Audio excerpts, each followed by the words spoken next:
nama saya Rahmani Arin Sapitri, NIM 011.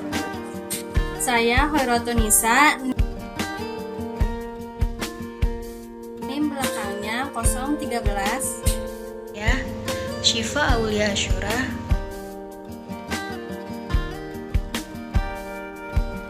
NIM belakang 09. Dan saya Ramanda Hawani Wisnur,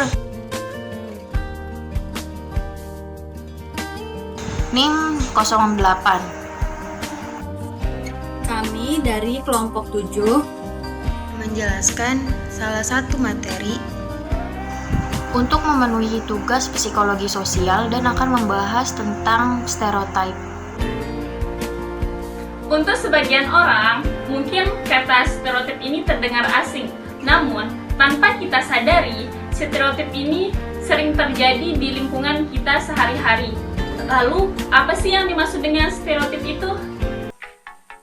Pengertian stereotip adalah serangkaian bentuk kompleks yang berkaitan dengan mental, sehingga dapat meregulasi pengalaman serta mengarahkan sikap seseorang, atau dalam arti kelompok sosial untuk melakukan tindakan-tindakan tertentu pada lingkungan sosial yang ada, baik itu yang menimbulkan dampak positif di masyarakat ataupun sebaliknya, yakni menciptakan dampak negatif karena terkait sensitivisme. Menurut Merriam-Webster, definisi stereotip adalah serangkaian gambaran mental terstandarisasi yang dimiliki contoh kelompok sosial tertentu dan yang mewakili pendapat yang disederhanakan, sikap berprasangka, atau penilaian yang tidak kritis terhadap individu lainnya. Menurut Caldwell, stereotip adalah keyakinan tetap yang masih terlalu umum tentang kelompok atau kelas orang tertentu. Keyakinan yang terlalu umum didasarkan atas sifat subjektivitas penilai. Mereka belum sepenuhnya mengetahui karakteristik asli kelompok lain. Menurut Saul M. Chilloud, hakikat stereotip yaitu cara utama untuk menyederhanakan dunia sosial dengan mengurangi pemrosesan berpikir yang seharusnya dilakukan saat bertemu orang baru. Melalui stereotip dapat disimpulkan bahwa memiliki serangkaian karakteristik dan kemampuan yang dianggap dimiliki sama semua anggota kelompok tersebut. Sehingga stereotip sendiri mengarah pada kategorisasi sosial. Hal ini menjadi alasan untuk sikap prasangka kepada anggota. Sikap prasangka itu ada pada kelompok anggota lain maupun kelompok tersebut. Dan Arson, pada hakikatnya, stereotip merupakan karakterisasi yang logis dari dirinya sendiri dan orang lain. Sehingga, setiap orang yang harus memahami ancaman stereotip sekalipun tidak percaya dengan topik stereotip tersebut. Ancaman stereotip menimbulkan kecemasan yang menyebabkan tekanan emosional dan kekhawatiran yang merusak kinerja. Menurut Judd dan Park, stereotip adalah seperangkat bentuk keyakinan individu tentang karakteristik dan atribut suatu kelompok sosial. Atribut semacam itu mencakup dan akan senantiasa dipraktikkan dalam perilaku yang dianggap tipikal dari anggota kategori tersebut. Sifat yang dianggap sebagai stereotip dari kelompok tertentu hanya dianggap jika terdapat pembanding yang relevan. Artinya, stereotip sangat tergantung pada konteks. Seringkali kelompok referensi akan menjadi kelompok sendiri, sehingga stereotip kelompok luar adalah cerminan gambar sendiri. Selanjutnya, menurut Abate, Boka, dan Bokairo, stereotip adalah serangkaian dari bentuk pemikiran yang tersistemasi dalam pengetahuan, kepercayaan, dan harapan seseorang mengenai kelompok sosial lainnya, sehingga pandangan inilah menjadi bentuk penyelarasan atas keberagaman yang bisa diterima ataupun tidak. Ciri-ciri stereotip ada 3. Yang pertama, menyederhanakan hal kompleks. Stereotip merupakan suatu jalan pintas pemikiran yang dilakukan secara intuitif oleh manusia untuk menyederhanakan hal-hal yang kompleks, serta dilakukan dalam upaya memberikan bantuan dalam pengambilan keputusan secara cepat. Yang kedua, mempengaruhi proses interpretasi informasi. Stereotip seringkali mempengaruhi bagaimana seseorang memproses dan menginterpretasikan informasi. Stereotip dapat membawa orang untuk melihat apa yang mereka harapkan, untuk melihat dan memperkirakan bagaimana sering melihatnya. 3. Tidak akurat. Stereotip jarang sekali akurat. Biasanya hanya memiliki sedikit hal yang benar atau bahkan sepenuhnya dikarang-karang. Berbagai disiplin ilmu memiliki pendapat yang berbeda mengenai munculnya perilaku stereotip.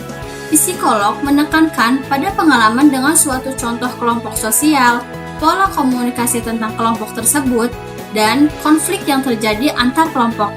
Sedangkan sosiolog menekankan pada hubungan yang terjadi di antar kelompok dan posisi kelompok-kelompok dalam tatanan sosial. Macam-macam stereotip. Stereotip yang paling umum di masyarakat kita berbasis pada gender dan keanggotaan di kelompok etnik atau pekerjaan. Stereotip gender adalah kepercayaan tentang perbedaan ciri-ciri atau atribut yang dimiliki oleh laki-laki dan perempuan. Orang lebih respek kepada laki-laki daripada perempuan, dan faktor ini memainkan peran penting pada diskriminasi di tempat kerja bagi wanita. Kadang-kadang terjadi perempuan yang memiliki prestasi kerja yang tinggi tidak mendapatkan posisi yang sesuai prestasinya karena dia seorang perempuan. Stereotip gender cenderung mengatakan bahwa perempuan emosional, penurut, tidak logis, pasif. Sebaliknya pria cenderung tidak emosional, dominan, logis, dan agresif. Stereotip atas pekerjaan, misalnya guru bijak, artis glamor, polisi tegas, dan sebagainya. Stereotip cenderung mengeneralisasikan yang terlalu luas, yang tak kenal perbedaan dalam satu kelompok dan persepsi yang kurang akurat pada seseorang. Tidak semua polisi tegas, tidak semua wanita emosional, tidak semua laki-laki dominan, dan tidak semua guru bijak. Faktor-faktor timbulnya stereotip. Ada beberapa faktor yang mempengaruhi dan mendorong timbulnya stereotip, yaitu pertama, keluarga. Stereotip dalam fungsi keluarga ini misalnya saja adanya perlakuan ayah dan ibu terhadap anak laki-laki dan perempuan yang berbeda. Orang tua mempersiapkan kelahiran bayi laki-laki dan perempuan. Mereka juga menganggap bahwa bayi laki-laki itu kuat dan tangisannya keras. Sementara bayi perempuan lembut dan tangisannya tidak keras. Yang kedua ada teman sebaya. Teman sebaya cukup memiliki pengaruh perubahan sosial yang besar pada stereotip anak sejak masa prasekolah dan menjadi sangat penting ketika anak di sekolah menengah pertama maupun anak sekolah menengah atas. Teman sebaya mendorong agar anak laki-laki bermain dengan anak laki-laki seperti bermain sepak bola, dan anak perempuan bermain selayaknya anak perempuan bermain boneka. Dan selanjutnya ada sekolah. Sekolah sebagai salah satu pengertian lembaga pendidikan memberikan sejumlah pesan gambaran kepada anak-anak sekolah, memberikan perlakuan yang berbeda di antara mereka, terutama memberikan pandangan antara seragam wanita yang dikenakan pria. Terus ada masyarakat.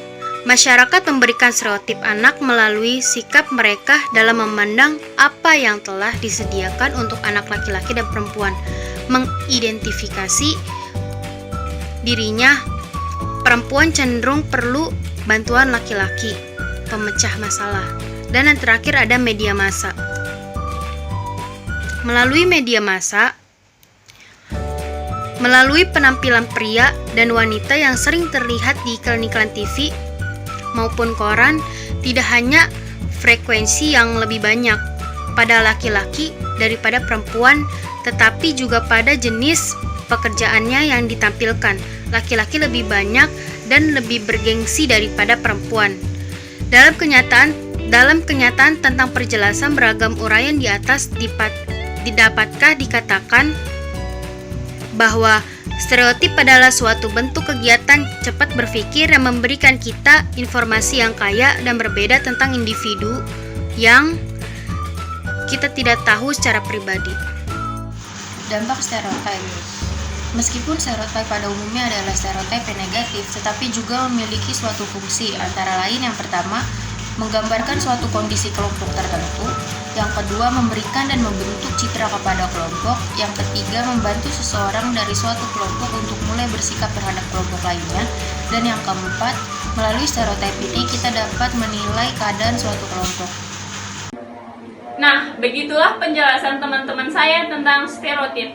Selanjutnya, mari kita simak mengenai contoh-contoh stereotip berikut ini. Di Indonesia, stereotip berdasarkan suku bangsa kayaknya udah lumrah banget. Semua orang juga udah tahu, orang Batak itu galak, orang Jawa itu lamban, dan orang Padang itu pelit. Kalau ditanya kenapa, ya mungkin jawabannya emang dari sananya udah begitu. Meskipun nggak mewakili semua, tapi ini adalah contoh-contoh kecil stereotip suku di Indonesia. Orang Batak itu terkenal karena kemampuan verbalnya. 99% pekerjaannya pengacara, dan kalau ngomong paling terus terang dan apa adanya. Karena keterus terangannya itu, orang Batak sering dinilai sebagai suku yang gahar dan galak.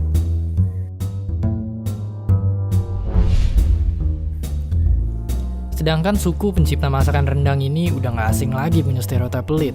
Saking parahnya stereotip ini, kadang-kadang kata pelit diganti jadi kata Padang. Jadinya bukan pelit banget sih lo, orang jadi ngomong Padang banget sih lo.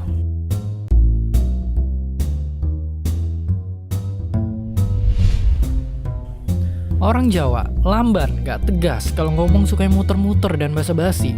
Mungkin karena sejarahnya orang Jawa itu selalu jadi kaum penguasa politik dan ningrat. Makanya perwatakan orang Jawa itu sopan-sopan dan halus. Jadi mesti hati-hati ngomong sama orang Jawa yang hatinya halus. Nasibnya orang Tionghoa selalu diasosiasikan sama duit. Baru ketemu aja pasti disangka orang kerjanya kalau nggak pedagang ya pengusaha. Dan kalau dibilang pekerjaannya lain dari itu, orang nggak bakalan percaya. Dan masih banyak lagi stereotip pada suku-suku lainnya yang nggak bisa disebutin di sini satu-satu.